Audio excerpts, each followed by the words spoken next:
lecture we have already discussed about the elixirs. Elixirs के बारे में हमने डिटेल स्टडी पढ़ी थी, डिटेल स्टडी की थी, which comes under the monophasic liquid dosage forms.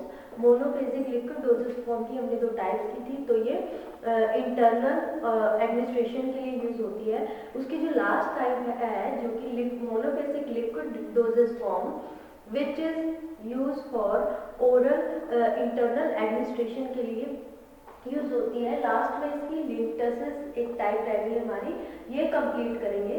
Linctus क्या होती है? Linctus are the sweet viscous and sweet viscous liquid preparation होती है, ओरल प्रिपरेशन होती है, जो मोस्टली प्रिस्क्राइब की जाती है टू रिलीव द कफ। जब कफ हो जाता है तब उसको प्रिस्क्राइब किया जाता है लिंक्टस को। तो ये क्या होती है? These are the sweet preparation होती है, विस्कस होती है, और इसमें जो कंसंट्रेशन होती है, जो सिरप होता है, उसकी प्रोपोर्शन बहुत ज़्यादा हाई होती है इस प्रिपरेशन में। इट मोस्टली कंटेन्स, जो लिंक्टस होते हैं उसमें मेडिकामेंट होती है, और इसकी जो प्रॉपर्टी होती है ये डिमल्सेंट एक्शन शो करती है, sedative and expectorant action show करती है। सो अगर हम बात करें लिंक्टस क्या है? स्वीट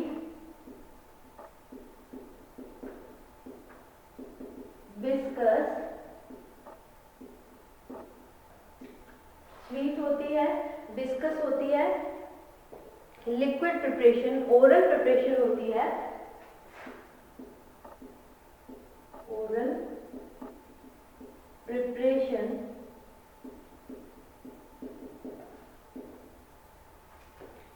ओरल प्रिपरेशन है जो कि जनरली कफ को रिलीव करने कफ को रिलीव के लिए हेल्पफुल होती है, विच इज हेल्पफुल, और प्रिस्क्राइब की जाती है टू रिलीव फ्रॉम कफ। जो कफ है उससे रिलीव करने के लिए जो एलिक्सर्स हैं, ये जो खांसी, सर्दी खांसी की जो दवाइयाँ होती हैं आपके घर में, जैसे अगर हम बात करें बेनाड्रिल, सबको पता ही है, जब सर्दी जुकाम होती, कफ होता है, तो बेनाड्रिल मोस्टली सबके घर में होती है बेनाड्रिल। ये एक तरह का एक्सपेक्टोरेंट है, ये पार्क डेविस फार्मास्यूटिकल की एक प्रिपरेशन है, एक्सपेक्टोरेंट है। तो इसमें जो इसका एक्शन होता है, इस विस्कस प्रिपरेशन में मेडिकामेंट भी होता है, और इसका एक्शन क्या होता है? सबसे पहले डीमल्सेंट। इसकी प्रॉपर्टीज की बात करें, किस तरह की प्रॉपर्टीज होती है इसकी प्रॉपर्टीज, तो इसमें ये एज ए डीमल्सेंट की तरह एक्ट करता है, डीमल्सेंट।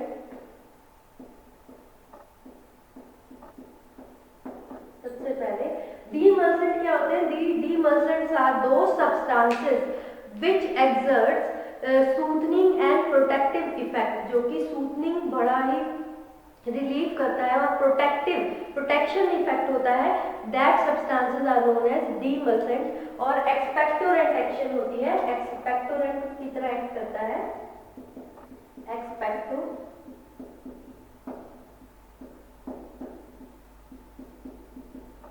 एक्सपेक्टोरेंट क्या होती है? Expectorant are the substances which are used to relieve the cough by expel out the, जो म्यूकस है उसको एक्सपेल आउट करके ये कफ से रिलीव करता है। मोस्टली ये जब भी प्रिस्क्राइब किया जाता है ना, तो ये स्मॉल डोज में प्रिस्क्राइब किया जाता है, ताकि हम इसको स्मॉल डोज में, कंसंट्रेटेड फॉर्म में है तो बहुत ही स्मॉल डोज में, और इसको डाइल्यूट करके वाटर के साथ दिया जाता है, ताकि इसका जो इफेक्ट है वो काफ़ी लंबे तक समय टाइम तक रहे, जो मेडिकामेंट का इफेक्ट है लॉन्ग टर्म तक रहे। तो इसलिए इसको जब प्रिस्क्राइब किया जाता है तो इसको डाइल्यूट करके, बहुत स्मॉल अमाउंट होती है, इसको डाइल्यूट करके प्रिस्क्रिप्शन किया जाता है। उसके बाद अगर बात करें हम इसकी मार्केटेड फॉर्मुलेशन की, मार्केटेड फॉर्मुलेशन में जैसे मैंने आपको एग्जांपल में बताया कि इसमें बेनाड्रिल होता है। जो बेनाड्रिल है आप सबके घर में होता है, ये जब भी कोल्ड और कफ होता है तो बेनाड्रिल सब सिरप लेते हैं, ये पार्क डेविस का है। और भी कुछ सिरप होते हैं जो कि अवेलेबल होते हैं सबके घरों में, जैसे एक नोवाडिन, नोवस फार्मास्यूटिकल का है, फार्मास्यूटिकल कंपनी का है नोवाडिन, और एक protein Glaxo expectorant, Glaxo pharmaceutical का एक्सपेक्टोरेंट है।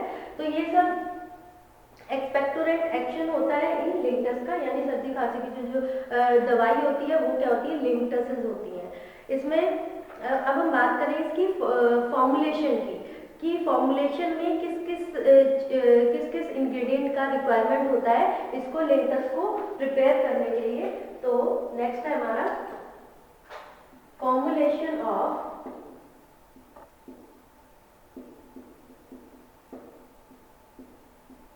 लिंक्टस।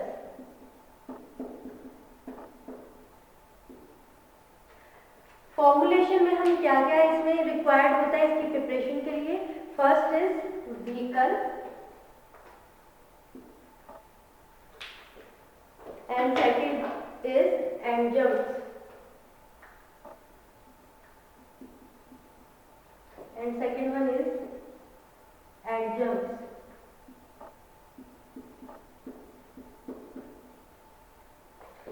तो व्हीकल, इसमें कौन कौन से व्हीकल की रिक्वायरमेंट होती है for the preparation of linctus को प्रिपेयर करने के लिए।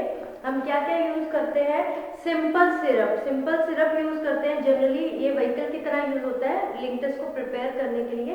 और कुछ जैसे टोलू सिरप भी यूज होता है as a vehicle for the preparation of linctus. जिसमें क्या होता है, अब टोलू सिरप में एक तरह से अरोमा होती है, एरोमेटिक होता है, फ्लेवर होता है, ऑर्डर होता है, तो इसको एज ए व्हीकल की तरह भी यूज किया जाता है। और इसकी थोड़ी सी माइल्ड एक्सपेक्टोरेंट एक्शन भी होता है, थोड़ा सा एक्सपेक्टोरेंट एक्शन भी होता है इसमें। इसके अलावा कौन कौन से व्हीकल यूज किए जाते हैं लिंक्टस की प्रिपरेशन के लिए, that are invert syrup use किया जाता है, ग्लिसरोल यूज किया जाता है, सॉर्बिटल सॉल्यूशन भी एज ए व्हीकल की तरह यूज किया जाता है, जो कि एलिक्सर में भी यूज किए जाते हैं। तो जो व्हीकल्स है इसमें सिंपल सिरप, एग्जांपल में simple syrup used as vehicle. Next है tolu syrup,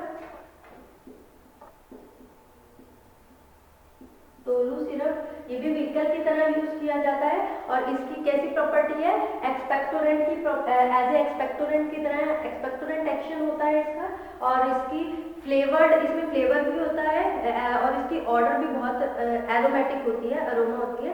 next invert syrup,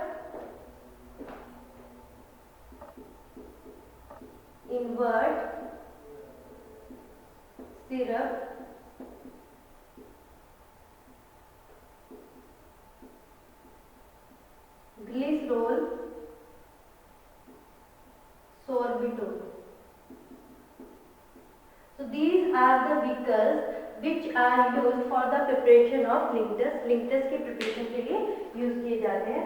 उसके बाद जो नेक्स्ट हमारा कंपोनेंट है जो कि एज ए प्रिपरेशन फॉर्मुलेशन बनाने में यूजफुल होता है in the linctus, that are adjuncts.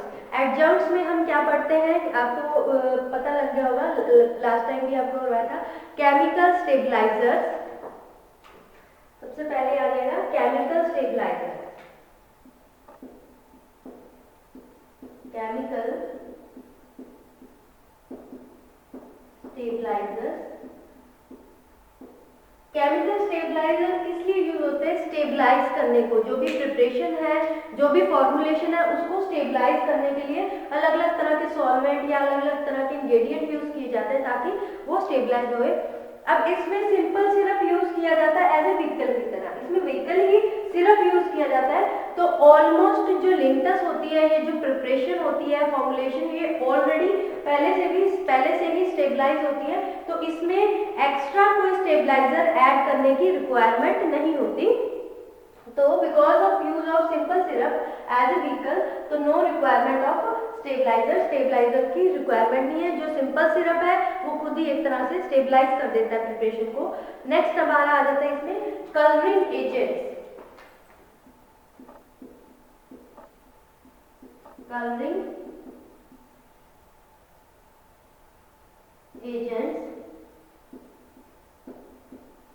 अब इसमें इसको थोड़ा अपीलिंग के लिए, इसकी एलिगेंस को इम्प्रूव करने के लिए इसमें कलरिंग एजेंट डाले जाते हैं, एडिशन की जाती है कलरिंग एजेंट की।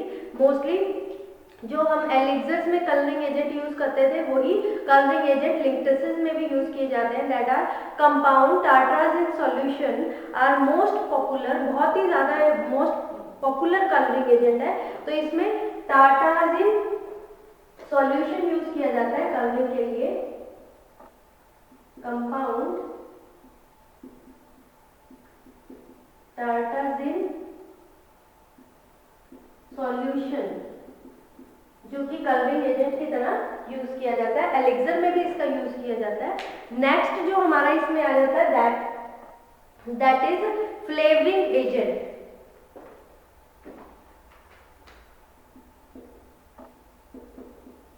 फ्लेवरिंग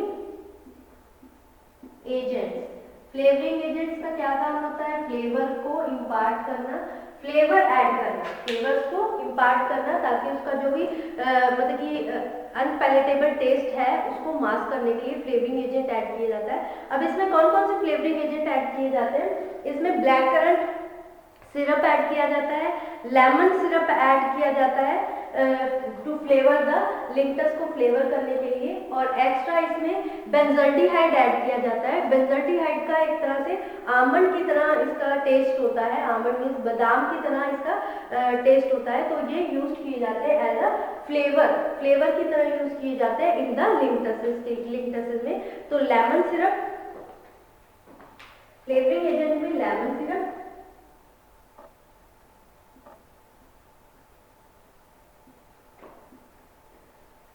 ब्लैक करंट,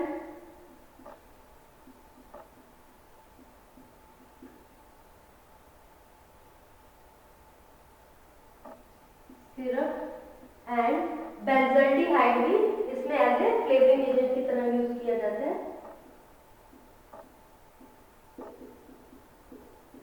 जिसका टेस्ट कैसे होता है? जैसे बादाम होता है उसकी जैसा टेस्ट होता है। तो these are used as a flavouring agent in the preparation of linctus. अब जो लास्ट रह गया हमारा दैट इज प्रिजर्वेटिव्स। इसमें प्रिजर्वेटिव्स कौन से ऐड किए जाते हैं? डी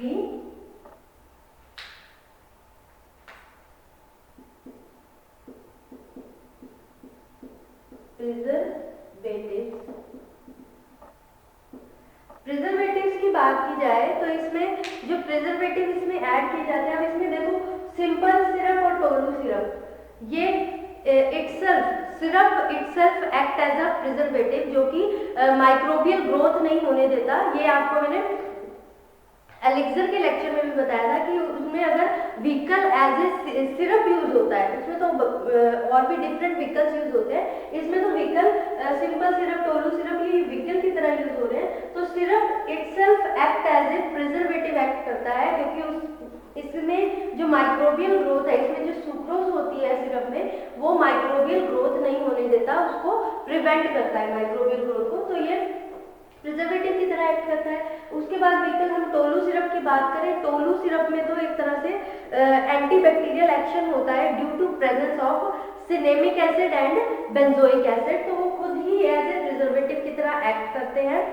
इसके अलावा इसमें अगर फिर भी रिक्वायरमेंट होती है प्रिजर्वेटिव की तो क्लोरोफॉर्म वाटर, क्लोरोफॉर्म स्पिरिट और benzoic acid as a preservative की तरह यूज कर सकते हैं।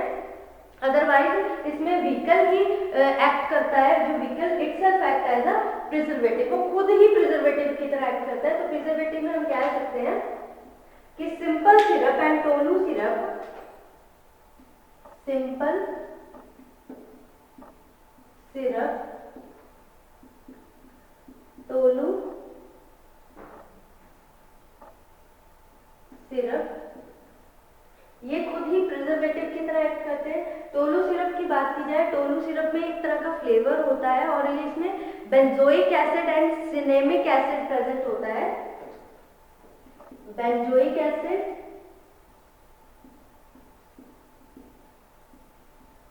सिनेमिक एसिड, इसके कारण क्या होती है? इसकी एंटीबैक्टीरियल एक्शन होता है, anti bacterial action.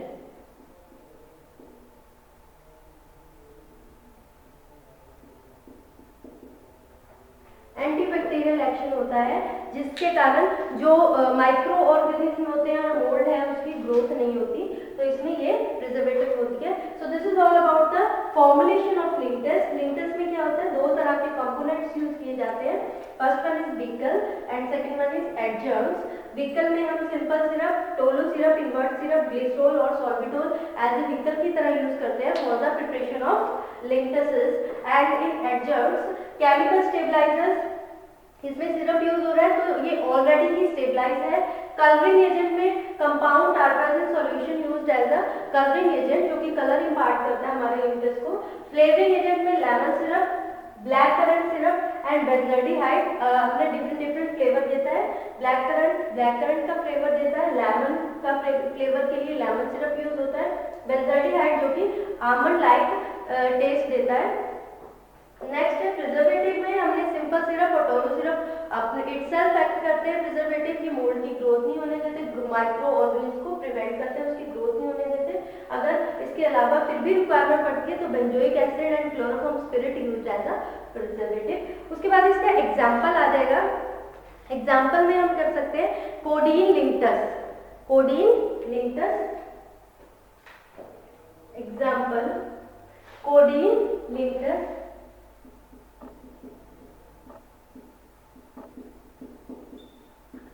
Codeine linctus में क्या क्या रिक्वायरमेंट है, कौन कौन से इंग्रेडिएंट यूज किए जाते हैं। सबसे पहले codeine phosphate,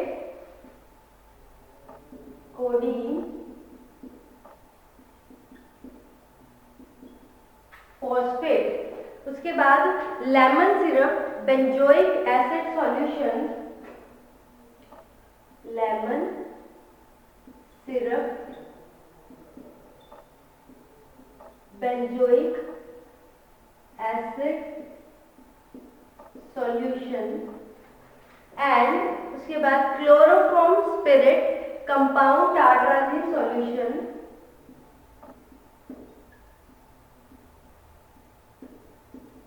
spirit compound tartrazine solution. So these are the ingredients which are used to prepare the codeine linctus. Codeine linctus क्या होता है, एक तरह से कफ, ये लिंटस कफ से रिलीव करने के लिए यूज होता है। तो codeine phosphate is used as a to relieve the cough, जिसकी अमाउंट, इसका मास्टर फॉर्मूला है 3 ग्राम। और उसके बाद लेमन सिरप, जैसे हमने पढ़ा है कि lemon syrup as a flavouring agent की तरह यूज होता है, तो ये 200 ml of lemon syrup. Next है बेंजोइक एसिड सॉल्यूशन जो कि एज ए प्रिजर्वेटिव की तरह यूज होता है 20 ml। Chloroform spirit which is also used as a preservative, some preservative action. Next compound tartrazine which is used as a colouring agent जो कि colour impart करता है हमारी लिंटस प्रिपरेशन को, दैट इज 10 ml। उसके बाद लास्ट में हमारा सिरप जो कि वॉल्यूम मेकअप के लिए रिक्वायर्ड है, सिरप जो कि हमारा व्हीकल है to make up the volume 1000 ml। So this is the master formula to prepare the codeine linctus. इसमें कोडीन लिंटस जो मेडिकामेंट है, पोटेंट ड्रग है, ये किसकी तरह एक्ट करता है, ये कफ से रिलीव करता है। Then lemon syrup which is act as flavouring agent, flavour impart करता है। Benzoic acid solution and chloroform spirit it is used as a preservative, some preservative action होता है। और tartrazine solution, compound tartrazine solution impart the colour to the linctus. Then syrup which is used as a vehicle, simple syrup हो सकता है या फिर Tolo syrup हो सकता है जो कि व्हीकल की तरह यूज किया जाता है। इसको प्रिपरेशन के लिए क्या करना पड़ता है, सबसे पहले हमने कोडीन फॉस्फेट को वे कर लेंगे जितनी अमाउंट उसकी रिक्वायर्ड है, फिर उसके बाद हम उसको डिसॉल्व कर लेंगे पहले वाटर में, देन हीट इट, उसके बाद हीट करेंगे ताकि वो डिसॉल्व हो जाए, रैपिडली डिसॉल्व करने के लिए उसको हीट कर देंगे। उसके बाद हम उसमें एडिशन करेंगे बेंजोइक एसिड सॉल्यूशन की और कंपाउंड टार्ट्राजिन सॉल्यूशन की एंड क्लोरोफॉर्म स्पिरिट की। ये तीनों चीजें जो हमारा प्रिजर्वेटिव है एंड कलरिंग एजेंट है ये ऐड कर देंगे। इनकी एडिशन के बाद हम इसमें क्या करेंगे, जो फ्लेवर है, हमने कलरिंग एजेंट भी ऐड कर दिया, ठीक है, और प्रिजर्वेटिव भी ऐड कर दिया। अब हम फ्लेवर ऐड करेंगे, दैट इज लेमन सिरप की एडिशन करेंगे and then adjust the volume. हम सिरप से उसका जो वॉल्यूम है वो एडजस्ट कर लेंगे जितना हमें रिक्वायर्ड है। So this is the procedure to prepare the codeine linctus. ये एग्जांपल था कोडीन लिंक्टस का, जो कि कफ से रिलीव करता है। इसमें जो प्रोपोर्शन ऑफ सुक्रोज है, जो लिंक्टस होती है, इसमें सिरप की हाई प्रोपोर्शन होती है। तो इसको सो this is all about the linctus. हमने आज जो स्टडी किया है दैट इज लिंक्टस के बारे में स्टडी किया है। लिंक्टसेस क्या होती है? ये स्वीट विस्कस लिक्विड प्रिपरेशन होती है और ओरली एडमिनिस्टर किया जाता है। मोनोस्पेसिक लिक्विड डोजेस फॉर्म में कवर होती है और ये जो टाइप है इंटरनल एडमिनिस्ट्रेशन के लिए यूज की जाती है। अब इसमें प्रॉपर्टी कैसी होती है? ये डिमल्सेंट एक्शन होता है इसका। डिमल्सेंट एक्शन होने के कारण इसमें मोस्टली क्या होता है, ये वो सब्सटेंस होते हैं जो कि सूदनिंग इफेक्ट शो करते हैं और प्रोटेक्टिव इफेक्ट शो करता है, इसलिए इसमें डिमल्सेंट प्रॉपर्टी होती है। इसमें एक्सपेक्टोरेंट एक्शन भी होता है जो कि कफ से रिलीव करते हैं by expel out the mucus secretion को एक्सपेल आउट करके कफ से भी रिलीव करता है। नेक्स्ट हमने इसकी फॉर्मुलेशन की थी। इसमें दो कंपोनेंट्स यूज होते हैं, एक तो विकल और एडजंक्ट। विकल में हम simple syrup, tolu syrup, invert syrup, glycerol और सॉर्बिटल यूज करते हैं इसकी प्रिपरेशन के लिए। एडजंक्ट में हम वेरियस केमिकल स्टेबलाइजर, जब इसमें सिंपल सिरप यूज हो रहा है तो ये खुद ही स्टेबलाइजर की तरह एक्ट करते हैं। डिफरेंट कलरिंग एजेंट, जो बहुत पॉपुलर कलरिंग एजेंट इसमें यूज किया जाता है that is compound tartrazine solution, जो कि एलिक्सर में भी यूज किया जाता है। फ्लेवर इम्पार्ट करने के लिए इसमें lemon syrup, black currant syrup and benzaldehyde, जिसका आमंड लाइक टेस्ट होता है, बेंजल्डिहाइड यूज किया जाता है। प्रिजर्वेटिव में जो विकल है वो खुद ही प्रिजर्वेटिव की तरह एक्ट करता है, लेकिन फिर भी अगर प्रिजर्वेटिव की रिक्वायरमेंट होती तो इसमें क्लोरोफॉर्म स्पिरिट और benzoic acid as a preservative use किया जाता है। इसमें बेंजोइक एसिड, जो टोलू सिरप है, इसमें बेंजोइक एसिड और सिनेमिक एसिड होता है जिसकी एंटीबैक्टीरियल एक्शन होता है। जिस लिंक्टस में टोलू सिरप यूज हो रहा है उसमें प्रिजर्वेटिव एडिशनल प्रिजर्वेटिव ऐड करने की रिक्वायरमेंट नहीं पड़ती। और इसमें एग्जांपल में हमने कोडीन लिंक्टस किया है। इसमें कोडीन फॉस्फेट होता है जो कि कफ से रिलीव करता है। Lemon syrup impart the flavour to the syrup to the linctus. Benzoic acid solution and chloroform spirit used as a preservative, इसकी प्रिजर्वेटिव एक्शन होता है। Compound tartrazine solution act as a, ये इम्पार्ट करता है colour to the preparation and then syrup, जो कि विकल की तरह यूज किया जाता है। सबसे पहले कोडीन फॉस्फेट को हमने वाटर में डिसॉल्व कर लिया, उसको हीट कर दिया ताकि वो जल्दी से डिसॉल्व हो जाए। उसके बाद हमने फ्लेवरिंग कलरिंग एजेंट और प्रिजर्वेटिव ऐड कर दिया। कलरिंग एजेंट है कंपाउंड टार्ट्राजिन सॉल्यूशन, और बेंजोइक एसिड एंड क्लोरोफॉर्म जो कि प्रिजर्वेटिव है उसको ऐड कर दिया। देन लेमन सिरप जो कि फ्लेवर इम्पार्ट करना है, लास्ट में हमने फ्लेवर डाला और विकल के साथ हमने इसको वॉल्यूम मेकअप कर दिया। सो this is all about the linctus. आप नेक्स्ट लेक्चर में हम जो आगे प्रोसीड करेंगे वो हम करेंगे, क्योंकि हमारी monophasic liquid dosage form which comes under the category of internal administration, वो हमारी कंप्लीट हो गई है। नेक्स्ट लेक्चर में हम करेंगे monophasic liquid dosage form which comes under the category of external administration, जो कि external mean for the external administration. इसमें हमने 3 टाइप्स की थी कि 3 अलग अलग टाइप्स आ जाती हैं। एक तो लिक्विड जो कि अप्लाई किया जाता है स्किन पे, and liquid mean for use in the mouth में यूज किया जाता है, और liquids to be instilled in the body cavities. ये 3 टाइप्स की थी, तो इनकी डिटेल्स हम नेक्स्ट लेक्चर में प्रोसीड करेंगे। This is all about the linctus. अभी आप इसको यहाँ तक स्टडी करो। Thank you students.